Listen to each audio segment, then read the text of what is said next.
Okay, here's the deal, everyone. The War Within is just a few weeks away. Prepatch is here. It's been a little bit rocky, so what I thought I'd do is just one big old video to cover all the things that you need to know, a whole bunch of things that you can do because of the new systems changes, and then an overview of how Radiant Echoes actually works. So absolutely, it will be more than enough to keep you busy for the next few weeks, and to keep us in a job, here's today's sponsor, who I'm happy to say are Elder Scrolls Online and their new expansion, Gold Road. What's exciting to me is it's taking us back to the setting of Oblivion. I grew up with Elder Scrolls 4 Oblivion, like many hundreds of hours, so here, Gold Road is bringing over 30 hours of new story content around a new Daedric Prince Ophelia. Now, it's set in Southeast Cyrodiil, that's the area basically around Skingrad, expanded in much more detail through 4 nice big chunky zones. It's also bringing scribing, which is basically allowing you to customize your spells via grimoires, where the grimoires are basically new skills for existing skill lines, essentially buildcraft and you being able to shake things up with your character build. And of course, ESO being ESO, there's also a new storyline and characters around that feature. As for the zones, like, man, ESO zones are stuffed full of content. You'll find public dungeons, delves, world bosses, events, and all that stuff, of course, with shiny new rewards. And to cap it off, Lucent Citadel is a new 12-player trial set in a Daedric realm. Do you know what, with ESO, it is absolutely a sleeper hit game, especially since Tamriel Unlimited, which kind of just massively expanded player freedom. It changed up level scaling, and it really let you approach things a bit more like you're playing a mainline Elder Scrolls game. So the amount of content and the size of the world is honestly quite mad, and if you've missed having an Elder Scrolls fix, say since Skyrim came out, then you should definitely go and check it out. Link, of course, is down in the description. Thanks to them for sponsoring. First up then, the new login screen. It does look pretty nice, but it can be a little bit overwhelming. That's because it's basically gathered every single character on your whole account and put it into one screen, which probably means that you've been a little bit spooked by the silly names you gave characters a decade ago. I certainly was. Anyway, I'd recommend sorting these guys out, marking your 4 favorites, maybe coordinating the mods of those favorites, and perhaps writing a bit of feedback for Blizzard. Hey, come on. Give us little toggles on a per server basis. That would be kind of handy. The Warband Bank, this is the big thing, and it may or may not be active depending on when you watch this video, because basically it seems to have immediately broken. Here's how it goes though. There are 5 tabs. They cost 1k, 25k, 100k, 500k, and 2.5 million. Which is a little bit oof, but most of the cost is in that final tab. The good thing though is these aren't like bag slots in the old bank. No, these are full like guild bank tab sized things. So they're actually pretty big. You can also then assign things to the different tabs, be that equipment, consumables, profession goods, reagents, and stuff like that. So once you've assigned those things, if you just hit the cleanup button, well, yeah, magically everything will be sorted into the right place, which is pretty great. Now the way this works is it can store anything as long as it is not soul bound. You can also use this to deposit and withdraw gold account-wide, and it'll also function as an account-wide reagent bank for the sake of crafting, which, yeah, I've got to admit is pretty damn lovely. And a final little tidbit for us is the personal bank. So this is not something they're changing right now, but they are changing it soon.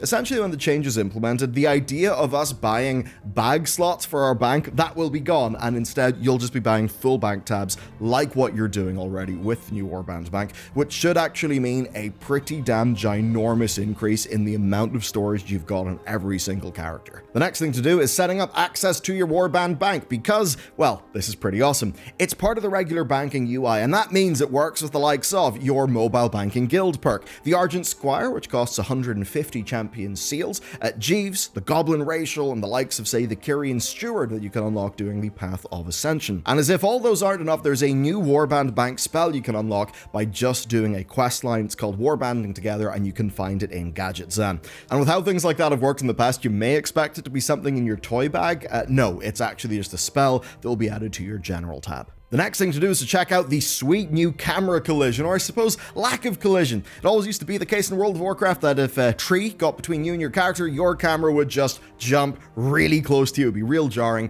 Basically, that is gone. It's far nicer. And what you can do is under the combat menu, right, in your interface settings, you can enable the silhouette, which just means you'll be able to see your character a bit more clearly if it's occluded. This overall is a massive improvement. I'm thinking about some of those real dense environments in dungeons or raids, maybe humongous bosses. yeah, just fantastic. And it goes great with a bunch of new self-highlight options, so you can find these under combat, and currently the options are circle, outline, icon, or any mix of those. So if you want your character to have a star in its head, a circle on its feet, and an outline around it, so you really don't miss it, you can do that. And I know to some it may look a bit silly, but if you're in a big raid, if you're in a dungeon, there's just loads of mobs, loads of just UI frames, nameplates and stuff, being able to orient yourself just like 0.2 of a second faster, that actually does make you a lot more comfortable. So who knows, maybe you'll perform just a little bit better. The next thing to check out then is the compatibility options. These are new, they're in the game UI under the graphics settings, and you should be a little careful with them. So 4 of these exist, and you can disable them. Now, if you disable these, you will probably lose performance, but if you've had long-standing performance issues on your machine, then maybe these will end up helping you. Basically, what these are doing is just disabling some more modern features that are not perfectly supported everywhere. So if you've had just like weird driver issues that you can't fix, well, maybe these will help. But certainly don't just turn them all off because it's a new thing you can do. That will probably not help. A quick thing to do is talent presets, so we can have up to 40 in the new UI now, and that basically means if you've been using an add-on to be able to support having more than I think what the old default was like 8 or 10, well, you can now remove that add-on. And then guild things, it is time to pester your guild officers because, well, guilds are now cross-realm and cross-faction, which basically means you'll be whispering them on loads of different characters to get access to your guild. So, really nice feature. Okay, so that's a bunch of quick systemic things done. Next, let's just talk about content stuff. And the first one is Bronze Bullion. Okay, Bronze Bullion are basically a currency that was added in Season 4. You get them from defeating raid bosses, and it used to be that you would get 1 per week, but if you fell behind the curve, you would be able to get multiple per week by just killing bosses until you were able to catch up with the pack. The good news is that catch-up system is still there, and while at one point it did seem there was a cap of 12, Blizzard have confirmed that that is actually an accident. What that basically means is that for the rest of Season 4, you can pick up Bronze Bullion, and I'd highly recommend that you do that because you can get some really nice cosmetics. First off, there's this is the Jellycat. It costs 3 Bullion, and it was the Season 4 Shadowlands reward, so you can pick that up, and then when you're done that, take a look at the cosmetic vendors. They sell weapons from across Dragonflight. It includes stuff that's actually really hard to get, so yeah, if you want some real nice visuals to deck out your characters, definitely there's a reason to just go and do all of this stuff. And that of course ties into the next thing, which is the Awakened raids. So all of the Dragonflight raids are awakened until the new expansion comes out. That basically just means they're scaled up to Season 4 levels of reward. And if you only care about the Bronze Bullion, don't worry, you can just go and do them in LFR difficulty. Other than that though, Normal, Heroic, and Mythic have all got rewards for completing all of the raids. So if you do it on Normal, you'll get the Voyaging Wilderling. If you do it on Heroic, you'll get the Awakened Hero title, and for Mythic, you will get raid portals. But for many of us though, it's actually the old raids that are going to be more enticing because of the new transmog changes. The TLDR for them is, if you pick up a bit of gear, it will go into your transmog collection regardless of the character that you're currently playing. So if you go to Antorus and you're Priest, but you also happen to pick up a whole bunch of like plate gear, well, don't worry, that's going to go into your collection. The exception is tier tokens, but Blizzard have made those warbound so you can give them to your other characters for redemption. And if you were to quantify this, it basically means that your time spent mog hunting in old raids is 4 times more effective. Like, it is a gigantic upgrade, so yeah, it's finally time to go do that. This one might be a little bit of UI nightmare, but it is real powerful. What you can do is you can centralize your currencies, and you can do so to the point where you'll actually be able to get yourself loads of new rewards. Now, we did a full video on this a while back, but since that video, Blizzard have actually made it so that honor points and time walking badges, as well as a few other things, can be transferred between characters. So all you've got to do is open up your currencies tab, and you will find the new transfer UI. And with that, you can move currencies between your different characters. Now, this is particularly great because you can consolidate your fragmented progress across loads of characters, and as an example, you could get yourself the Priestess's Warsaber, or any of the Argent Tournament mounts, or maybe the Argent Tournament Squire that costs 150 champion seals, but is now a lot more useful because with it you can also access your Warband bank. And with that done, there's 3 final categories for you to look into. Number 1 is properly doing your spring clean. I know it's a pain in the ass, but I definitely recommend you do it. What I'd say is you should probably get something like Notepad, Notion, Obsidian, whatever, and try to write down where you want to put all of your things so you can just go through it in a systemic way and tidy up all of your characters. You don't want to log in on the new expansion release date to just find yourself with a bag full of shite. That's annoying. That's what I'll be doing personally anyway, and I'll also be using a spreadsheet to be able to essentially coordinate all of my different hotkeys across all of my different characters so that I can benefit across everything of just like having a standardized way of doing things, having good muscle memory, and yeah, just like a more comfortable play experience. The final things then are catching up a little bit on classes, specs, and lore. This stuff's pretty easy to do. Number one, we have got our roundup videos for melee and ranged out. Ranged actually came out the day before this video did, so you can check that out. And on the topic of lore, well, we've got loads of lore videos. We actually just published a Dragonflight lore recap. It went a little bit under the radar, but if you just want to like not be out of the loop, especially because Dragonflight was a kind of fragmented lore mess, to be honest, I'd say that's definitely the video to check out. Beyond that though, I've got deep dives into characters like Xal'atath, Anduin, people who'll matter quite a bit in this expansion. Anyway, that's the core stuff with Prepatch. Add to that Radiant Echoes, and that is the entire pre-patch experience. Next reset does mark the start of Radiant Echoes on Azeroth. We've got a month for this event, and it follows a familiar pre-patch formula. Timed events will appear across the old world, they will spawn in mobs, you'll kill the mobs, you'll get currency, and this time it's called Residual Memories. You'll be trading in these residual memories to buy cosmetics, a new heirloom ring, and some catch-up gear. Gear that, of course, is a new recolor that'll also serve as a brilliant starting point for the expansion. Khadgar kicks things off with the intro quest, which leads us to where the event vendors live, and for the first time, there are portals that lead directly to the zones, which is absolutely bloody brilliant, especially if you're doing some leveling in your alts with this. Now, these are also rather special portals because they glow to show you which zone you should be going to. And the zones, by the way, are the Searing Gorge, Duskwellow Marsh, and Dragonblight, and the event rotates to the next one every 90 minutes. And unlike the Dragonflight world content stuff, there is no downtime here. You can just log in and farm at any hour. But that being said, it is more lucrative to be there for the start of the event. And that means every 90 minutes you can just hearth to Dalaran, check your map, and hop into the glowing portal in order to get optimal results. Now, the event itself happens in 3 phases. The first phase is Azeroth's memories bubbling up to the surface, spawning in this Congealed Memories elite boss. It's basically a humongous punching bag, so once you and everybody else pop it, the event begins. 6 of Azeroth's darkest traumas from the continent emerge to wreak havoc, and you've just got to kill them all.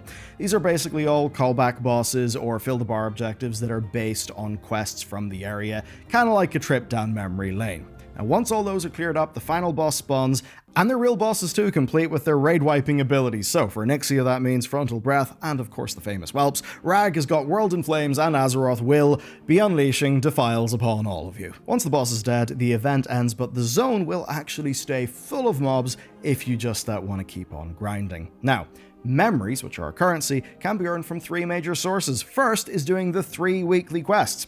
A quest giver in each zone will offer you a weekly to kill the area boss for 1500 memories, so doing all 3 gets you 4500 memories. Add to that the 500 that each boss drops for a grand total of 6000 memories, and that's all for just a few minutes of work each week. Now in contrast, regular mobs drop 1 memory each, elites drop 5, and you're awarded 10 for completing objectives, and there are 6 of them. That basically means the time-efficient play here is to hop in when it starts and kill the boss for 500 and basically then wait for the next. And much as that might seem a little bit annoying, there are times where I just find myself spending an entire day basically doing housework or something like that, and framing that around the 90-minute timer and a World of Warcraft grind for some reason ends up being really productive for me. Anyway, let's get back to the guide. So, good news, the currency is warbound. That means you can farm it on any character and then transfer it to any other character. So, if you want to be giga efficient, you could even park 1 alt in each zone in order to minimize your travel time. And with that, there's a bit of a funny thing. On beta, the weekly quests are actually repeatable on other characters. And that means you can pick up the 4500 weekly stack for every character you have, and I mean every character because the minimum level requirement is 10, and assuming your character can get to Dalaran, well, the transportation is basically handled for you. Now, the reason why I say this is awkward because there is every chance it could actually function like this whenever the game is live. There is a phrase that comes to mind called exploit early, exploit often. I don't know, that maybe bit some people in the ass with the mop remix Gulp Frogs, but Here, I don't really see as much of a heavy-handed response happening. Now, the reason why this may not be intended is because if you go and look at features like the Big Dig or the Time Rifts, what you find is the weekly quest is actually super rewarding, but you actually only get full rewards on one character on your account per week. So if I was betting this in the generic case, I would totally assume that it's once per week per account. That being said, the vendor costs are really high, so maybe they just want us to go completely mad playing alts. Thus far then, we've talked about the what and the how, let's talk about the why. For most people, it'll be this new heirloom ring. This is in fact the easiest heirloom ring to get in the game, and for many people it will finally fill your second ring slot. The other one for most will probably be the Garrison Shipyard ring, because that's fairly easy, but then the other one is from the Stranglethorn Fishing Tournament. That takes a lot of prep, a lot of work, and a lot of time, so this is definitely the one to go for.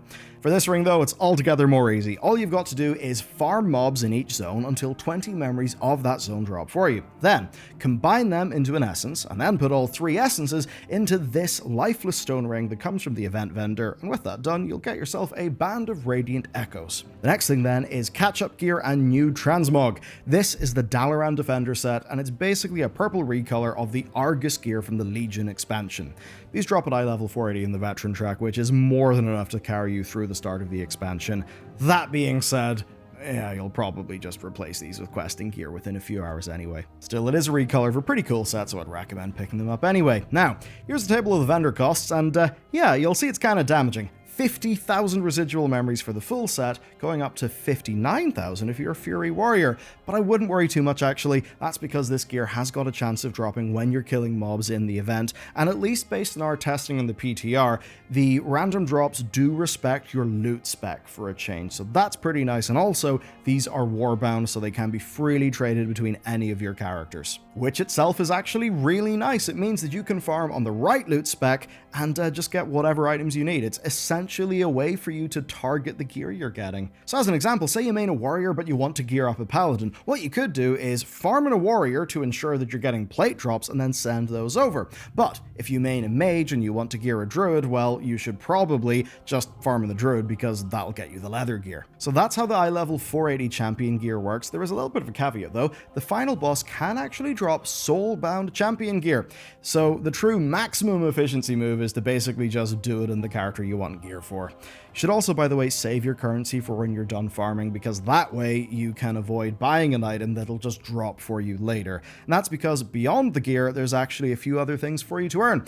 Each faction has got a mount, a Remembered Griffin or Remembered Wind Rider, and those cost 20,000 memories. There are 3 pets, also remembered, that cost 10k each, and on top of those there are bags. There's a 32 slot you can nab for 2,000 each, and a 30 slot reagent bag. Thing is though, they're kind of pointless because the same size bag and a slightly bigger reagent bag are actually dirt cheap in the auction house. It's weird, like these aren't even the biggest you can buy. I don't really know what they're doing there, maybe they should make them bigger. Anyway, to do some quick maths here, if you want every piece of unique armor and weapon item ID that you can, so basically if you have all the things installed and you quite literally want to get all the things, then prepare to farm out as much as 263,000 memories. That might seem alarming, but do remember it will be a lot lower because random drops will be knocking thousands off that at a time.